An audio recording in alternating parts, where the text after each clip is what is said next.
So what I want to start with today, so mostly the focus of today's meeting will be on actually getting to know each other a bit better and less talk, Bim and I, and more to chat with each other. But I just want to talk about something that's coming up. One of the things that part of the network is to offer you a strategy call. So we've got a book in for one of the things that's part of the Impact Network is 2 strategy calls with Em and I for Ask Us Anything. And so the first one of those, I have got a link. I'll put it into the chat and you can book that. So that's coming up. We're giving you lots of lead time. And I'll send it out to you as well. So don't worry if you don't get this. So we've got, late July on Tuesday, there's one Wednesday and a Thursday.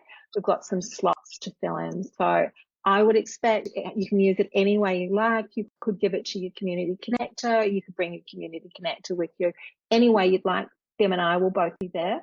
I'm going to send you before that a sort of like a questionnaire so that you can tell us what you'd actually particularly like to focus on, because we'll want to do some prep if that's needed for anything. So we'll do another one of these in November. So that one's coming up now. The purpose of them is to provide you site-specific guidance, particularly for your program, as well as giving you insights to enrich your program strategy and its impact. It'll look different for all of you depending where you are, particularly on New South Wales sites. If you're successful in the welcome experience, you'll have a whole lot of new things about how that matches with, or doesn't match with, the Attract Connect state. That'll be a busy time for you. Anyway, so good time to chat with us. And Gail and Olivia, you might want to talk about how you'd like to use that together. In this last month, I have been talking to Canada quite a lot. So Canada's very interested in bringing back the program to Canada, particularly in Ontario, the province. So health generally is very provincially run. They don't have such a federal influence on rural health. And Ontario is very interested in bringing this program back. But I sent establishing the the Community Connector program to the marathon team and asked for their feedback and insights. But I also did an interview with them yesterday, and I just want to show you an excerpt of that interview, which is really what their thoughts and views about seeing that program, their tiny little program from their small rural community, become a Australia-wide program and increasingly internationally. So it's about 6 minutes long, so it's not very, and let's see if, fingers crossed, we can get the technology to work. Bim and I have tried this. We feel like we're getting better, don't we, Bim? I've just got to come out. Sorry, muted here. Yes, it's testing at times, isn't it? I've just got to come out and get it up on YouTube, so just bear with me.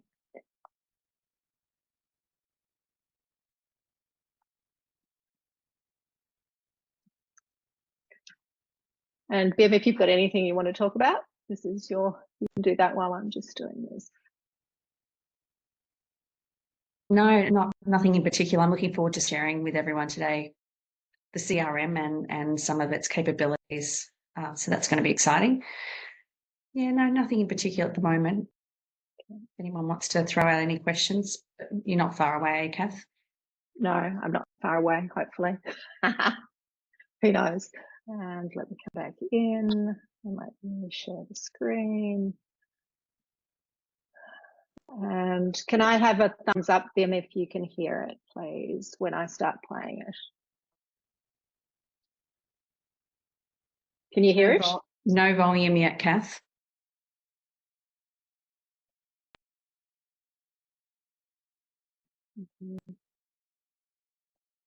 And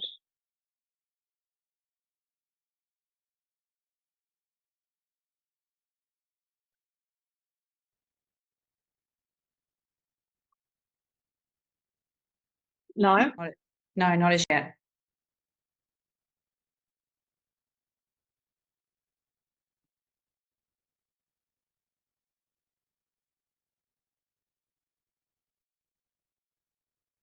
Okay.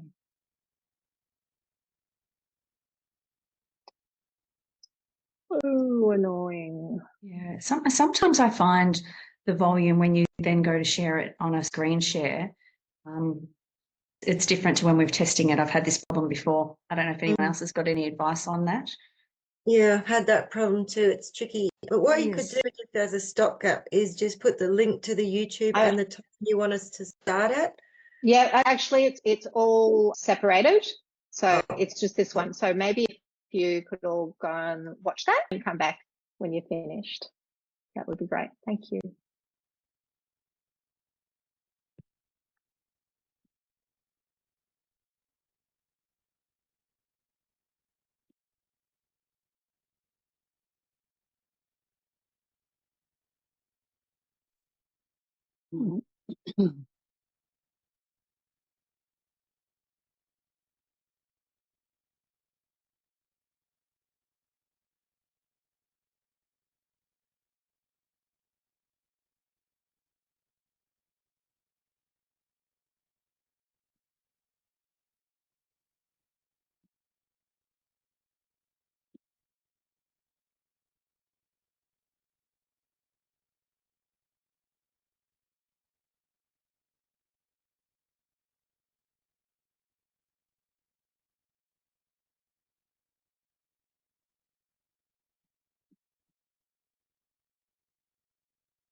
And just let me know when you're done in the chat.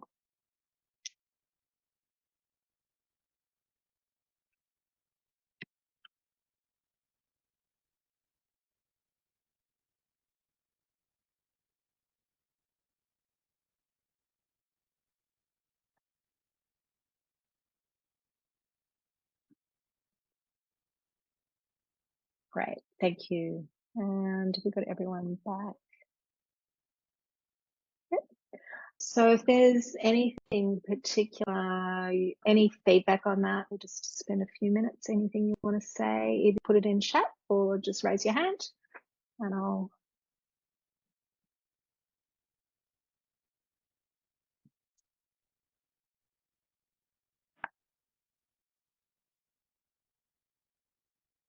Oh, I think it's amazing coming from, where you've started to where you are now. And I resonate with everything she said around being able to put the rigor and structure and process behind everything and making it accessible and available to communities outside of the pilot as well. They now have a place to go where they can do it themselves or where they can take the other package that gets them the support that they need.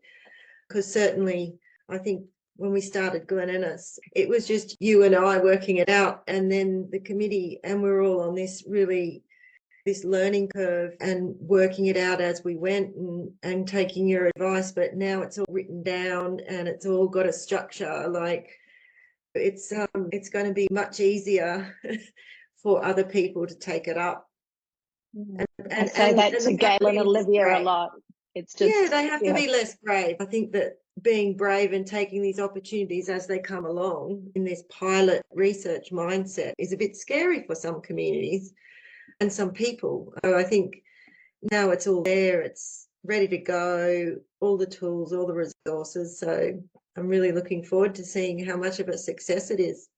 Yeah, thank you. Thanks, Margot. Any other comments? Just in terms of Kath, Marathon resonates with me. We were the first Community Connector program after Marathon in Australia, really. So it excites me every time I actually even go back and watch those videos of where it's come from and where we've gone to now, and those processes that we've learned through, particularly Shepparton, and it's just exciting. So it's really great to be part of it all.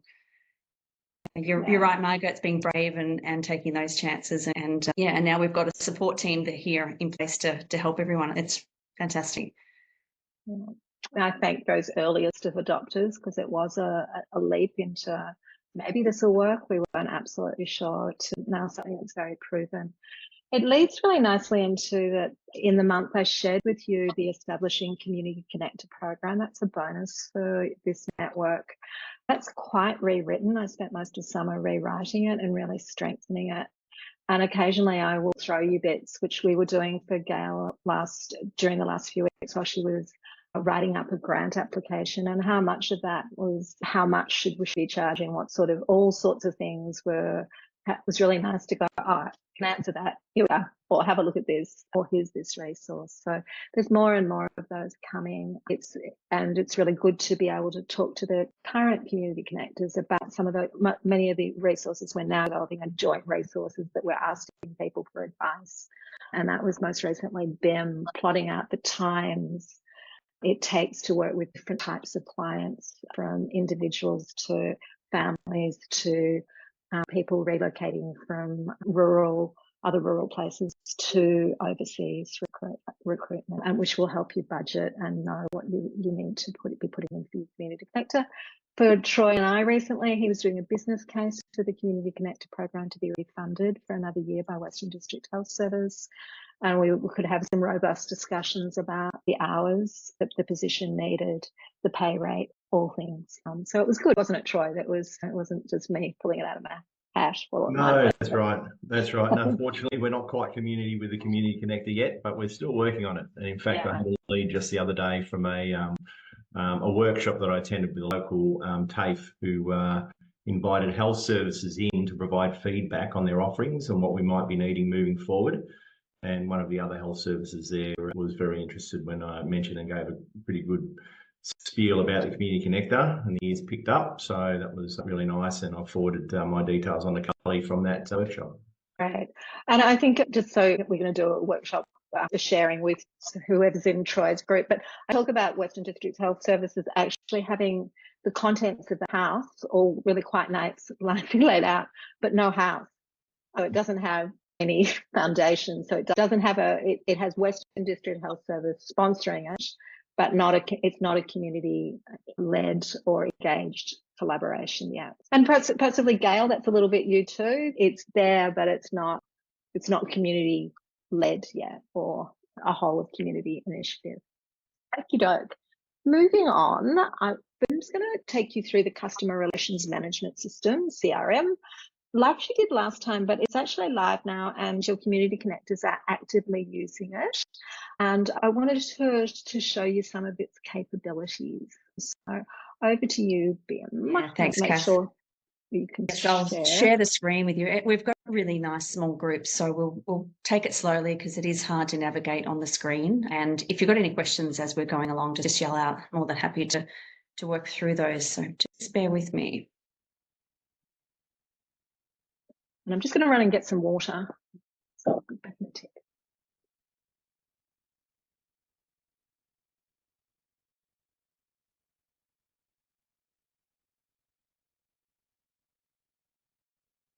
Now I've got problems trying to get to my screen.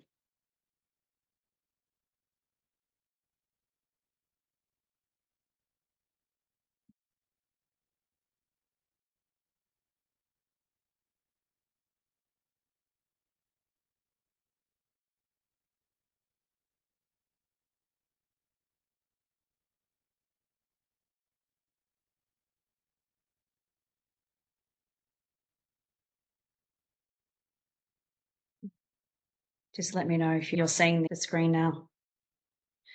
Excellent. Let's move everyone out of the way. And let me know if I'm going too quick because, as I said, it can become a bit flicky, the screen. We've given an introduction before on the CRM, and most community connectors are starting to use this now. And it does take a little bit of time to initially set up, particularly if you're an established community connector, importing those contacts over. So we're working with them at the moment to do that, and they're all at different stages.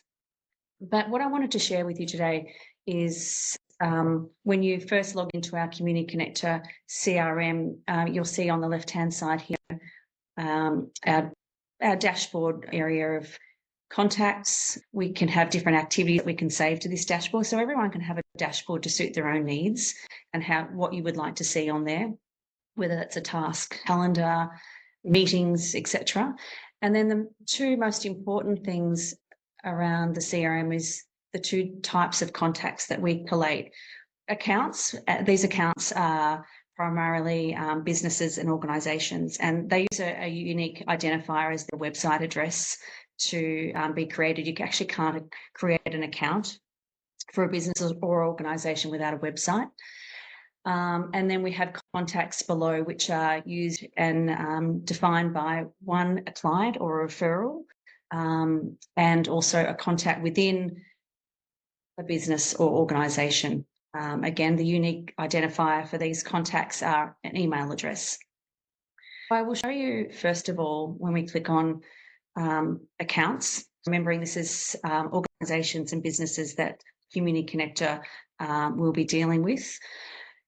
You'll see along the top here, as I scroll across, name, website, service, email, phone, support requested. These are things that I've selected to put on my dashboard. It can be anything out of the CRM that we collect data about on. So Gail might find that she wants to see up there the industry as well, or the type of service that we're providing to that business. So that dashboard along the top can be targeted and it can be however you'd like that to be formatted. These are all just test contacts within the accounts. So these are, we'll go into one here, which is Chemist Warehouse. So again, Chemist Warehouse is the name of the organisation. Again, the website is the unique identifier. So we definitely need a website address to be able to create this contact. You'll see we capture their email address, their billing address. Again, that can be drilled down further to streets and suburbs, states, country. The support that's been requested by the Chemist Warehouse, so the support provider, I should say, by Community Connector program. I'll just drop down. These areas here are what we call fields of support, and we can create any of these fields, and each Community Connector program can create their own fields to suit their own programs. For example, I just popped a few extra ones in there for you to have an idea of some of those supports that we offer, which would be, you might be dealing with a business around attract, recruit support. It may be a presentation request, a business contact, or maybe, and hopefully we would have plenty of these Community Connector paid members. Again, these can be created and named however you like to suit your program. I've just popped in here some good old classic paid members, gold, silver, and bronze. So depending on how we're working with that business. We then have a service they provide, and we have another drop-down menu. And this is created from the basic information that we took from Shepparton. But again, we can add extra fields. So if you're finding your community, you're dealing with a lot more businesses in a particular industry, we can help you add those fields. And it's really quite a straightforward process to add those in. So again, Chemist Warehouse, we pop them under health. And then we can pop in here a description about how we work with them as well. That can be as long. It's a drop-down area that you can pop as much text in there as you like.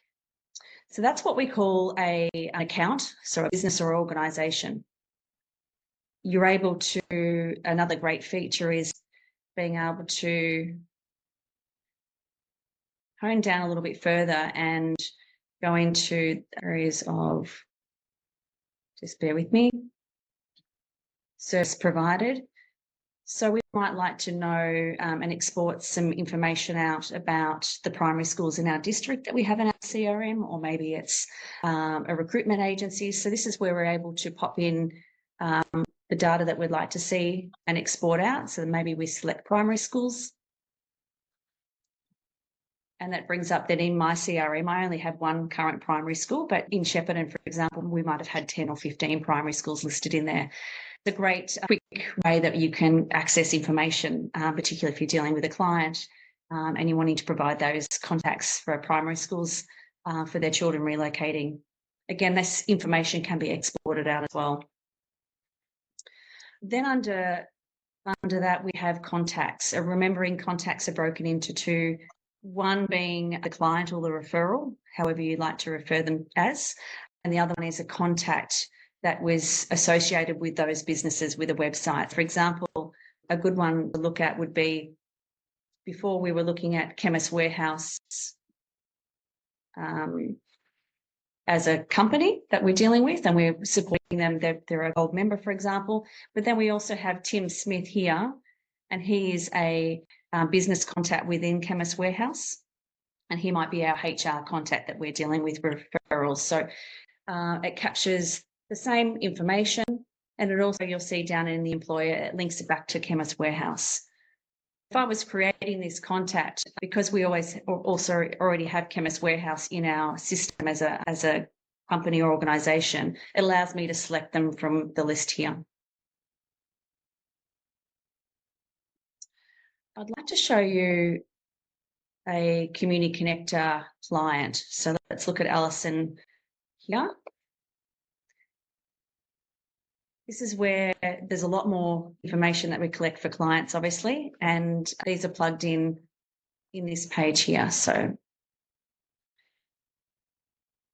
we've got Alison's first name, her last name, her contact type. So whether she's a business or a client. So she's a client. We have her gender, her place of origin. So we have every country around the world already selected there for you. So it's made it quite quick. The nationalities, again, all these fields have been created. We have the family dynamics. So we have created one with single, couple, family, and other.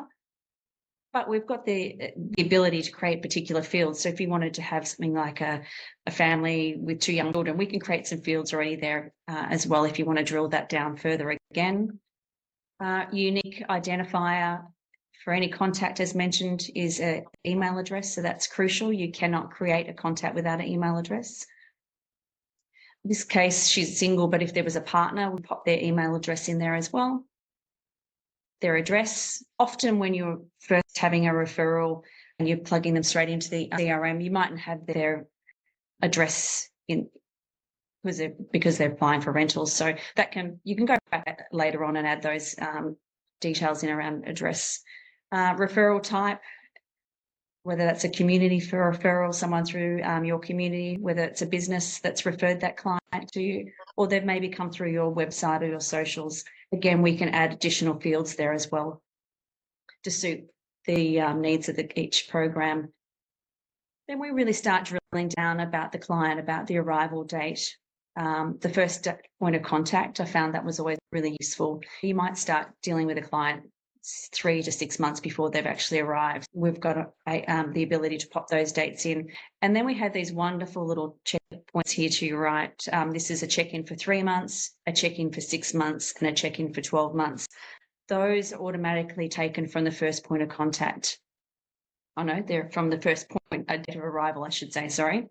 Again, they can be then popped into your calendars to remind you to do your check-ins. Again, we can create those fields if you're wanting particular other check-in dates as well, but they're the recommended times that we have with the Community Connector program, around 3, 6 and 12 months. And then we have brief notes. This can be, again, anything you like as a Community Connector to capture about the client. So in this case, Alison, she's a new relocator and she's working in the surgical ward. You might have 3 children and a dog and a house that's needed, a 3-bedroom house required. You can pop whatever you like in there, but we do have the additional fields for that down further here as well. Employment, where they're working in the industry type. Again, we've created these fields as drop downs and we have the ability to create more fields. Their job title. And then we have a series of yes and no sort of fields here, whether that's needing assistance with a car and some notes around that. Permanent housing, partner employment. There is a couple that we have doubled up on that we are fixing at the moment. Childcare, whether they're needing support there and what those notes could be. Housing, you might be popping in here that they're wanting a 3-bedroom house with a yard as a dog. So those notes are really helpful for the Community Connector. Just it takes that remembering part of the job out and can be logged in there. And any of these supporting documents can be used as a task as well to remind you. Social connections, 95 of people want social connections. So they're all actually defaulted to yes, unless you go in and change those. And then you could pop in there wanting to be connected to the current volleyball club, or they'd like to do a cards, be involved in the local cards clubs. And then a really important aspect of it is when we actually link our emails. For myself, for example, I use Outlook. And so that can be linked through the CRM. And this is where you would see down the bottom here, all my emails that I've had with this particular client. Again, really useful if you're having administration or additional community connectors that they can access the same information there as well. Just wanted to see if you had any particular questions that I can answer regarding this. I'm still learning some areas of the back end, but it is really quite straightforward to create contacts. I can show you how we can do that as well. But is there anything in particular that you'd like to know about the CRM? Would you like to put it in the chat? And just for time, Bim, we might. Yeah, no worries. Sounds good. And we can come back and provide possibly a little video of anything else. We've also got our IT specialist creating little how-to videos, which are part of the support for new community connectors adopting the CRM. Sounds good. Excellent. Thank you, Kath. Thank you, Bim. Right. So I'll get you to stop sharing them. Thank you. Okay, so anything you want, any confusion, please add it to the chat. We'll get back to you and answer it in the Facebook group. So the next part is just, we're going to do a breakout group. We've got about 10 minutes in your group, and then I'm going to bring you back. So it's about deepening. The purpose of this is based on your feedback that you wanted to spend more time talking to each other. So it's about deepening your connections and learning from each other's experience to enhance your program in your community. There was a little bit of homework that I sent out, which was your current successes, wherever you're currently at, that's what success is, and your current challenges. So I've split anyone that's from the same place, so that should help. And let me just look at, I set this all up. So I'm going to put you all in. You've got about 2, 3 altogether. You've got about 5 minutes each, but you're going to do 2 rounds. So first talk about your successes and then challenges. Bim's going to be in one group, and I'm hoping I can come in. I just can't see how to do that on the technology. So I'll see you all in, and I'll bring you back at about just a little after 1:20.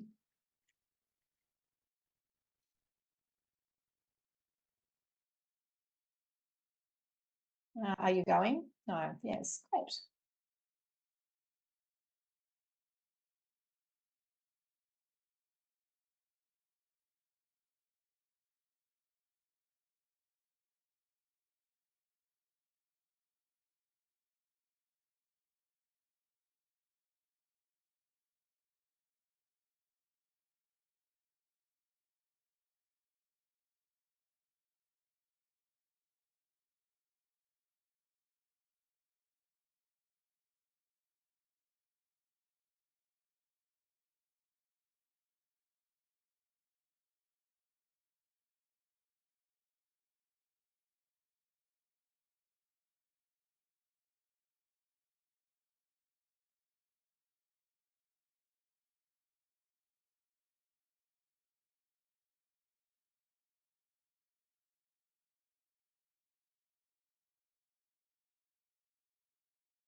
That's the same group.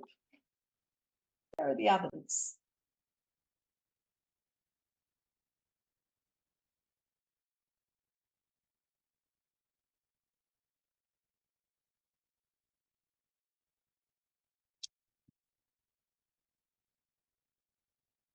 They're in that closing, that shutdown they get.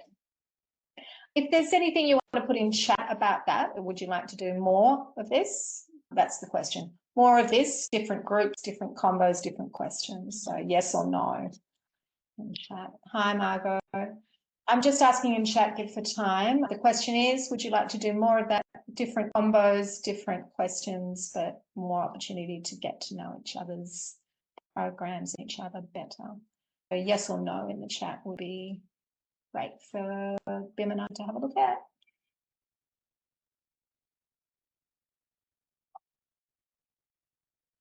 Great, thank you.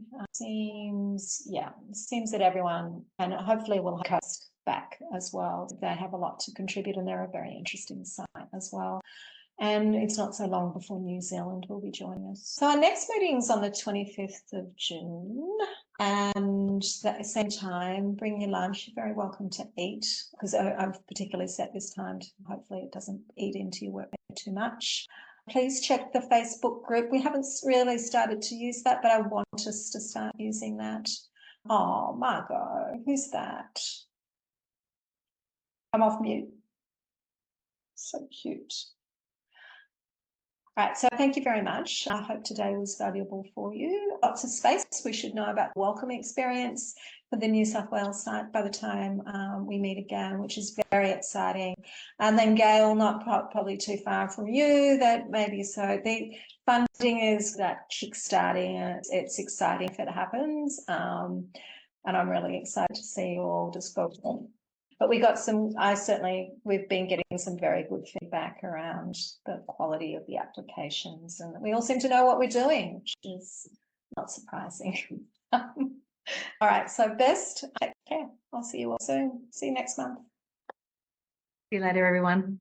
Bye. Bye.